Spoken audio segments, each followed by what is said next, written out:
Hello everyone, आप देख रहे हैं लर्न एक्सिस और मैं हूं आपका टीचर उमैर। आज की क्लास में हम सीखेंगे कि ब्लेंडर में ऑब्जेक्ट्स को पेरेंट कैसे करते हैं। हो सकता है कि आपको पेरेंट का पता ना हो, तो मैं आपको आसान अल्फाज में समझाता हूं। दो या दो से ज़्यादा ऑब्जेक्ट्स को आपस में आर्जी तौर पर ज्वाइन करने के लिए हम पेरेंट का इस्तेमाल करते हैं, जिसको हम किसी भी वक्त दोबारा से अलग कर सकते हैं, यानी अनपेरेंट कर सकते हैं। ब्लेंडर में पेरेंट को समझना बहुत ही ज़रूरी है, क्योंकि आगे एडवांस लेवल में चल के जब हम करैक्टर एनिमेशन और मैकेनिकल मूवमेंट सीखेंगे, लाइक रोबोट्स वगैरह की मूवमेंट, तो उसके लिए हमें पेरेंट का समझना बहुत ज़रूरी है। तो पेरेंट को डिटेल में समझने के लिए चलते हैं ब्लेंडर के अंदर, लेकिन उससे पहले चैनल को सब्सक्राइब करें, वीडियो को लाइक करें और दोस्तों के साथ शेयर करें। और अगर आप मेरी वीडियोस को अनलिमिटेड इंटरनेट होने के बावजूद डाउनलोड करके देख रहे हैं तो बेशर्मो शर्म करो शर्म।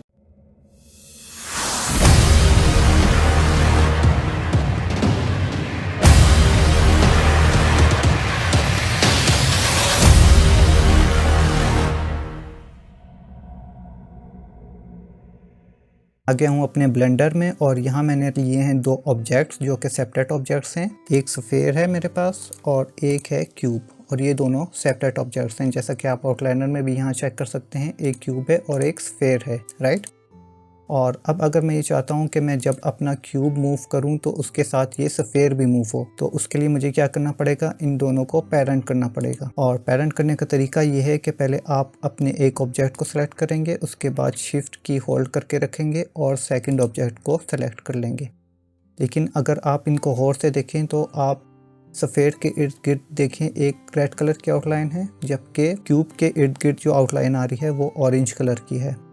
तो जिसके इर्द गिर्द ऑरेंज कलर की ये वाली लाइन आ रही है, आउटलाइन आ रही है, वो कहलाता है एक्टिव ऑब्जेक्ट, जो कि मैं आपको पिछली एक क्लास में बहुत डिटेल में समझा चुका हूँ। अगर आपको याद हो तो फिर भी मैं दोबारा आपको समझा देता हूँ। पेरेंट करते वक्त जो हमारा मेन ऑब्जेक्ट होता है, फॉर एग्जांपल यहाँ मेरा मेन ऑब्जेक्ट है क्यूब, क्योंकि मैं चाहता हूँ कि क्यूब मूव करूँ तभी ये स्फीयर मूव हो, राइट। तो ये मेरा मेन ऑब्जेक्ट है, तो मेन ऑब्जेक्ट जो है वो एक्टिव ऑब्जेक्ट होना चाहिए आपका, और एक्टिव ऑब्जेक्ट को आपने हमेशा लास्ट में सिलेक्ट करना होता है। अगर आपके पास 10 ऑब्जेक्ट्स भी हैं और आपने मेन ऑब्जेक्ट को एक्टिव करना है तो आपको उसे लास्ट में सिलेक्ट करना पड़ेगा। फॉर एग्जाम्पल मैं ये स्फीयर सिलेक्ट करता हूँ, शिफ्ट होल्ड करता हूँ और फिर मैं अपना क्यूब सिलेक्ट करता हूँ। तो अभी मेरा एक्टिव ऑब्जेक्ट जो है वो मेन ऑब्जेक्ट क्यूब है। लेकिन आप चाहते हैं कि आप क्यूब की जगह स्फीयर को ही एक्टिव कर लें, तो आपको ऐसे सिलेक्शन हटाने की ज़रूरत नहीं है बिल्कुल भी। आप जस्ट शिफ्ट की होल्ड करके रखें और जिस ऑब्जेक्ट को भी आपने एक्टिव बनाना है उस पर एक दफ़ा क्लिक कर दें। अब आप देखें कि मेरा स्फीयर एक्टिव हो गया, लेकिन मैं चाहता हूँ कि मेरा क्यूब एक्टिव ऑब्जेक्ट हो, तो मैं शिफ्ट होल्ड करके रखूँगा और एक दफ़ा क्यूब पर क्लिक कर दूँगा, तो अब मेरा क्यूब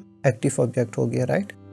उम्मीद है आपको ये एक्टिव ऑब्जेक्ट वाला कॉन्सेप्ट जो है वो समझ में आ गया होगा। अब हम इसको करेंगे पेरेंट। पेरेंट करने के लिए शॉर्टकट की है कंट्रोल पी।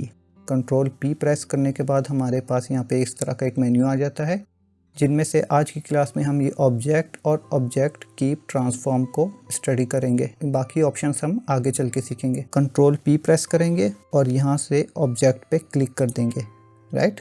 अब अगर आप यहाँ आउटलाइनर में आए तो आप देखें आपको क्यूब तो नज़र आ रहा है, लेकिन स्फीयर जो है वो हाइड हो गया। वो हाइड नहीं हुआ, वो असल में इसके साथ एक पेरेंट बन गया, पेरेंट ग्रुप बन गया इसके साथ, और ये इसके अंदर चला गया। ये बिल्कुल सेपरेट ऑब्जेक्ट्स ही हैं, लेकिन ये पेरेंट हो चुके हैं, राइट। तो अब अगर मैं अपना क्यूब सेलेक्ट करूं और यहाँ से मूव टूल लेके इसको मूव करूं, तो आप देखें कि मेरा स्फीयर भी उसके साथ साथ मूव हो रहा है। यहाँ भी मैं इसको मूव करूँगा, ये उसके साथ ही मूव होगा। लेकिन अगर मैं इस स्फीयर को मूव करूँगा तो आप देखें कि ये अलग से भी मूव हो रहा है, और इसको मूव करते वक्त आपको यहाँ पे एक डॉटेड लाइन नज़र आ रही है जो कि इस क्यूब के साथ लिंक हुई हुई है। इसका मतलब ये है कि ये क्यूब के साथ पेरेंट है, राइट।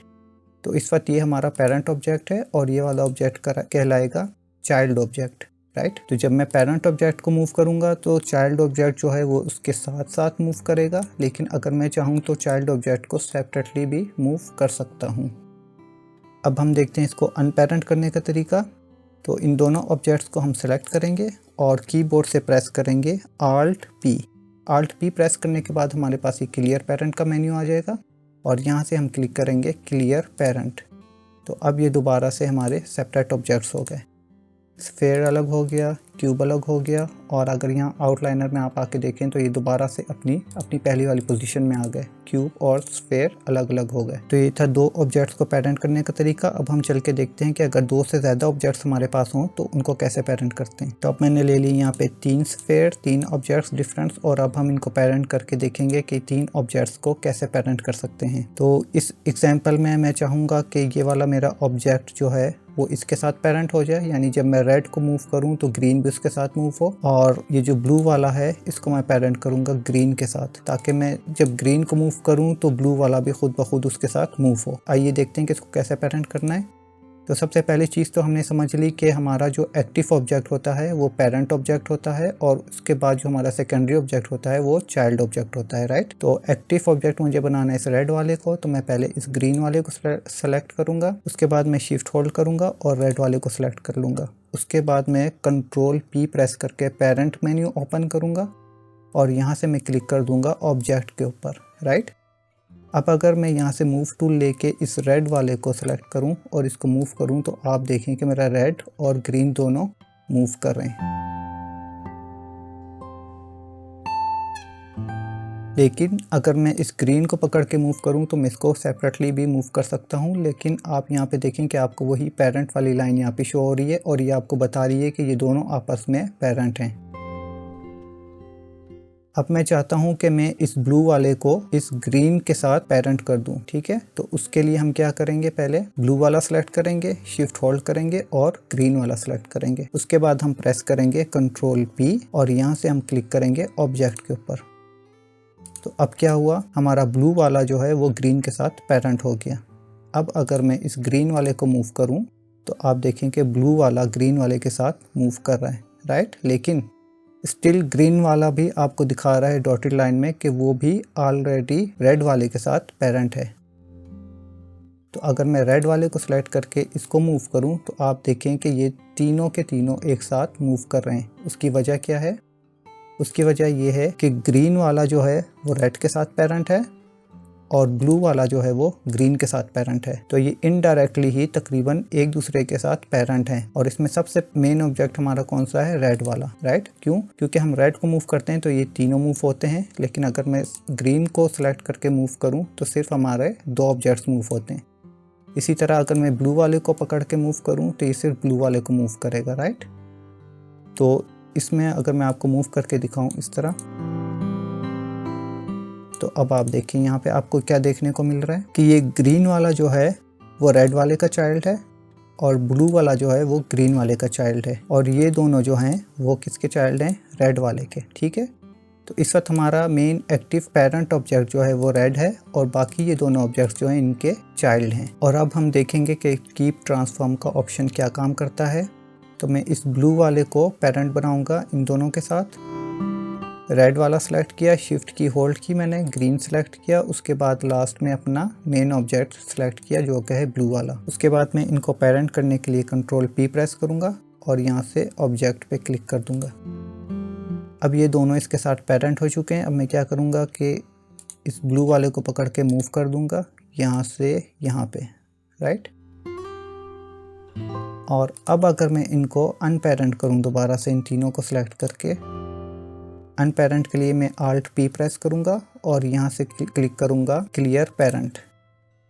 तो अब क्लियर पेरेंट करने पर देखें क्या हुआ कि ब्लू तो वहीं पे रहा जहाँ हमने इसको मूव किया था, लेकिन बाकी के जो इसके 2 चाइल्ड ऑब्जेक्ट्स थे वो अपनी डिफ़ॉल्ट पोजीशन में चले गए या अपनी डिफ़ॉल्ट लोकेशन पे चले गए। लेकिन अगर मैं चाहता हूँ कि इनको अनपेरेंट करने पर ये दोनों ऑब्जेक्ट्स भी अपने मेन ऑब्जेक्ट्स के साथ ही रहें और अपनी लोकेशन चेंज ना करें, तो फिर उसके लिए क्या करेंगे, मैं अंडू कर रहा हूँ। तो अब इनको दोबारा से अनपेरेंट करने के लिए मैं इन तीनों ऑब्जेक्ट्स को शिफ्ट की मदद से सेलेक्ट करूँगा, फिर Alt P प्रेस करूँगा अनपेरेंट करने के लिए, और इस दफ़ा मैं यहाँ से ऑप्शन लूँगा क्लियर एंड कीप ट्रांसफॉर्मेशन, यानी कि ये पेरेंट को क्लियर भी कर दे लेकिन इनकी ट्रांसफॉर्मेशन भी अपनी मौजूदा जगह पे रहे। तो इस पर मैं जैसे क्लिक करूँगा तो ये तीनों अनपेरेंट हो गए और इस दफ़ा आप देखें कि ये जो इसके चाइल्ड ऑब्जेक्ट्स थे इन्होंने अपनी लोकेशन चेंज नहीं की। तो उम्मीद है आपको इस पेरेंट कमांड का मकसद समझ आया होगा। बहुत छोटी सी क्लास थी, इसको मज़ीद आगे चल के हम एक्सप्लोर भी करेंगे मज़ीद जब हम अपने मॉडलिंग में इसको यूज़ करेंगे। वीडियो अच्छी लगी तो लाइक का बटन ज़रूर प्रेस करें और इस कोर्स को अपने तमाम दोस्तों के साथ फेसबुक वगैरह पर लाजमी शेयर करें। मिलते हैं नेक्स्ट क्लास में।